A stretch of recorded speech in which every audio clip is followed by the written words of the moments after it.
Hello friends, I'm Harish Dembla from Accurate Fortune Astrology। दोस्तों, जैसा कि आप जानते हैं कि आजकल हम सिंह लगन पे काम कर रहे हैं और सिंह लगन में चंद्रमा की सीरीज हम कंप्लीट कर चुके हैं और आज हम मंगल की सीरीज को स्टार्ट करने जा रहे हैं। तो सबसे पहले हम देखेंगे कि अगर मंगल देव सिंह लगन के पहले ही भाव में बैठ जाएं, यानी लगन में ही बैठ जाएं, तो हमें क्या फल देंगे।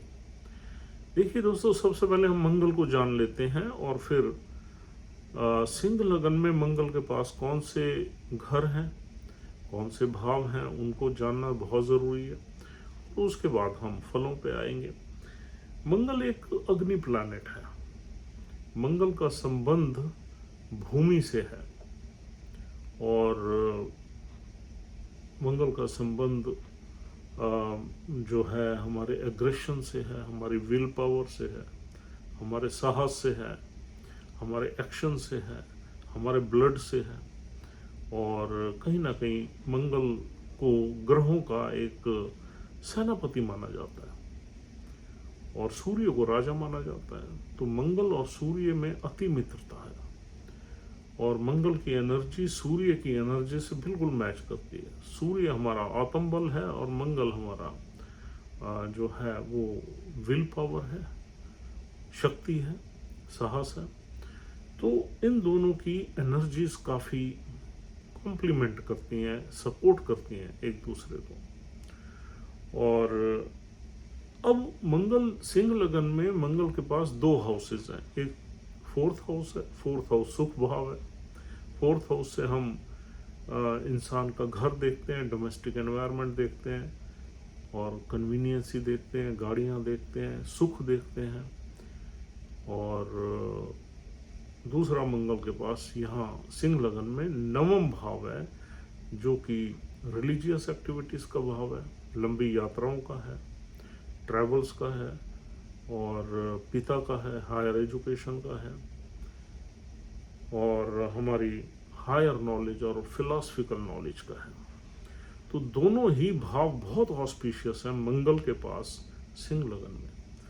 अब सिंह लगन में अगर मंगल बैठ जाए तो एक केंद्र त्रिकोण राजयोग के समान ही फल देता है। ये केंद्र का भी मालिक है और त्रिकोण का भी मालिक है। अब देखिए, मंगल सबसे पहले मंगल तीन तरह की चीज़ें यहाँ देगा। एक तो मंगल जिन चीज़ों का कारक है उन चीज़ों में ब्लेस करेगा, और दूसरा मंगल चौथे घर के फल देगा, और तीसरा मंगल नवम भाव के फल देगा। और मंगल की जहाँ जहाँ दृष्टि होगी उन उन घरों को भी इन्फ्लुएंस करेगा, प्रभाव डालेगा।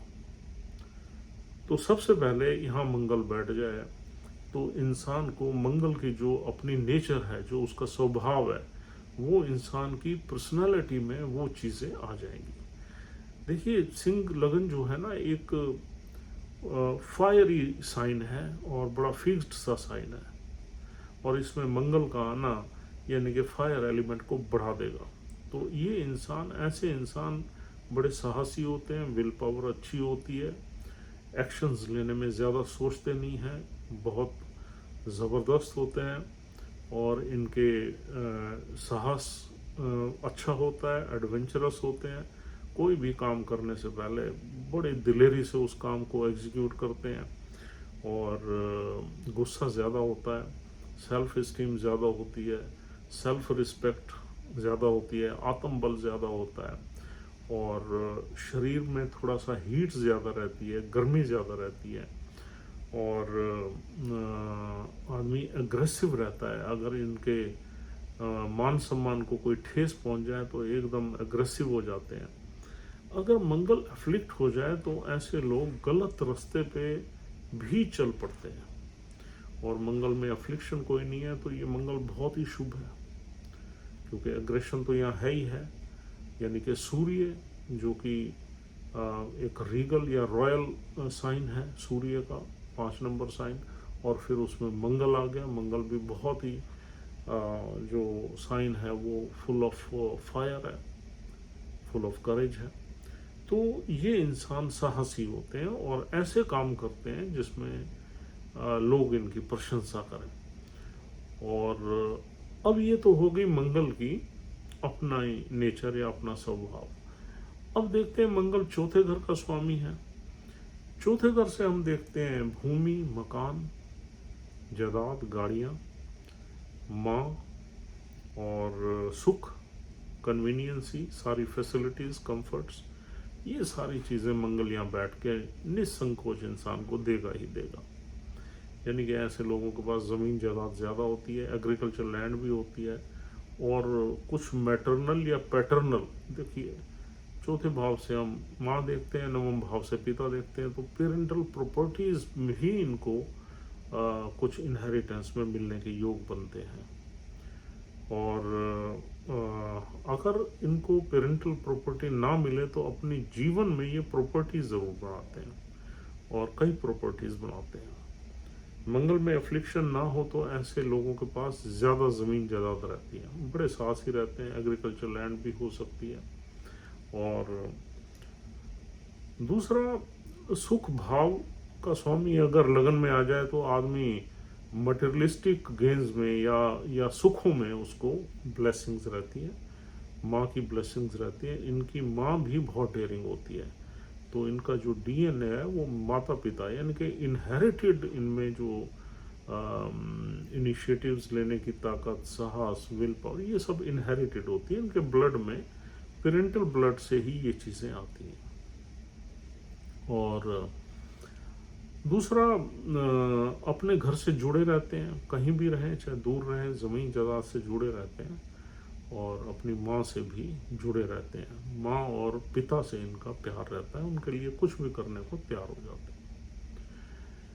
अब नवम भाव का अगर इसमें प्रभाव आएगा तो नवम भाव से हम देखते हैं रिलीजियस एक्टिविटीज़, तो ऐसे लोग रिलीजियस भी होते हैं, धार्मिक कार्यों में पूरा इनका सहयोग रहता है, पार्टिसिपेशन रहता है, रिलीजियस एक्टिविटीज़ में इनकी महारत हासिल होती है और किसी न किसी देवी देवता को ज़रूर मानते हैं और उनकी पूजा पाठ भी करते हैं और ये सुपर नेचुरल पावर को मानते हैं।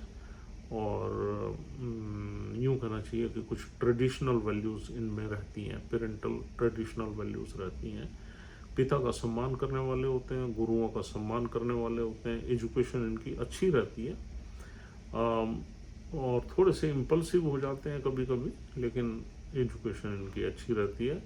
और एडमिनिस्ट्रेटिव चीज़ों में, फाइनेंशियल या एडमिनिस्ट्रेटिव चीज़ों में या एजुकेशन में ये महारत हासिल कर सकते हैं। हालांकि मंगल से टेक्निकल जॉब्स भी देखते हैं, ऐसे लोग टेक्नोलॉजी में भी जा सकते हैं, लेकिन पंचम भाव में गुरु है तो फाइनेंस में भी जा सकते हैं, टेक्नोलॉजी में यानी कि मशीनरी में या इंजीनियरिंग में, कहना चाहिए इंजीनियरिंग में जा सकते हैं। अगर चंद्र भी अच्छा बैठा हुआ तो सिविल इंजीनियरिंग की तरफ चले जाते हैं, और अगर शनि अच्छा है तो फिर मैकेनिकल इंजीनियरिंग की तरफ चले जाते हैं। अगर सूर्य बहुत अच्छा है तो फिर एडमिनिस्ट्रेटिव कैडर में मैनेजमेंट की तरफ ये चले जाते हैं। मार्केटिंग वगैरह में भी इनकी स्किल्स बहुत अच्छी होती हैं, बातचीत करने में बहुत तेज़ होते हैं। और इनकी जो वीकनेस है वो सिर्फ यही है कि अगर इनकी कोई अपोजिशन में आए तो फिर ये भड़क जाते हैं और थोड़ा सा एक किस्म से क्वारलसम हो जाते हैं, लड़ाके हो जाते हैं। तो ये इनमें एक कमज़ोरी है और ये चाहते हैं कि लोग इनको देखें, सेंटर ऑफ द स्टेज बनने की कोशिश करते हैं, लोग इनको देखें, इनका मान सम्मान करें, इनको अप्रिशिएट करें।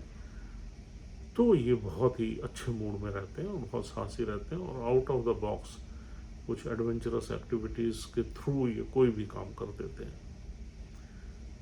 और नवम भाव से हम देखते हैं लंबी यात्राएं, तो यात्राओं का भी इनको शौक रहता है, लेकिन अपने घर से जुड़े भी रहते हैं ये फोर्थ हाउस से। और कुछ ना कुछ डिवाइन ब्लेसिंग इनके ऊपर रहती है, ये फॉर्चुनेट कहलाते हैं क्योंकि नवम भाव का स्वामी है मंगल, लगन में आ गया, फॉर्चुनेट कहलाते हैं। तो ये कई चीज़ों में काफ़ी फॉर्चुनेट होते हैं। और लेकिन यहाँ पर थोड़ा सा एक मंगल लगन में एक तो मांगलिक बना देता है इंसान को, एक गुस्सा या एग्रेशन कभी कभी ज़्यादा हो जाता है। तो उसमें थोड़ा सा इनकी जो है लड़ाई झगड़े की टेंडेंसी कभी कभी बढ़ जाती है। जब राहु की दृष्टि मंगल पे आ जाए या केतु की आ जाए या केतु के नक्षत्र में मंगल बैठ जाए या राहु केतु साथ बैठ जाए तो फिर ये भाव थोड़ा बिगड़ जाता है और गलत डायरेक्शन में भी इंसान को ले जाता है। यहाँ बैठा हुआ मंगल चौथे घर को देखता है, चौथे घर को प्रोटेक्ट करता है, और चौथे घर को प्रोटेक्ट करेगा तो नेचुरली माँ की केयर करेगा। मंगल एक डिफेंसिव प्लैनेट है, तो जिस घर पर इसकी दृष्टि जाएगी उसको डिफेंस करने की कोशिश करेगा। अगर वहाँ उसकी मित्र राशि होगी या अपनी राशि होगी, चौथे घर में मंगल की अपनी 8 नंबर राशि है, उसको डिफेंड करेगा और उसको हेल्प करेगा और सुखों को प्राप्त करेगा चौथे घर से। सप्तम भाव पे शनि की मूल त्रिकोण राशि है, तो इस वजह से वहां पर थोड़ा सा दिक्कत रहती है। एक तो डोमिनेटिंग पर्सनालिटीज होते हैं ऐसे लोग, तो वाइफ पे भी डोमिनेशन की वजह से ये घर थोड़ा बिगड़ने का डर बना रहता है। इनको मांगलिक लोगों से ही शादी करनी चाहिए ऐसे लोगों को, और सप्तम भाव की दृष्टि अच्छी नहीं मानी जाती। और यहाँ पर एग्रेशन, लड़ाई झगड़ा, मनमुटाव, मिसमैच ऑफ एनर्जीज और फिजिकल कंपैटिबिलिटी में कमी, सेक्स वगैरह के मामलों में डेफिशिएंसी मिलती है, क्योंकि एनर्जीज अलग अलग है।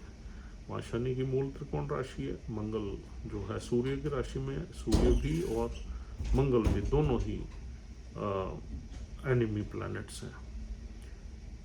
तो यहाँ से अगर हम आगे देखें तो 8वीं दृष्टि मंगल की अष्टम भाव पे पड़ती है।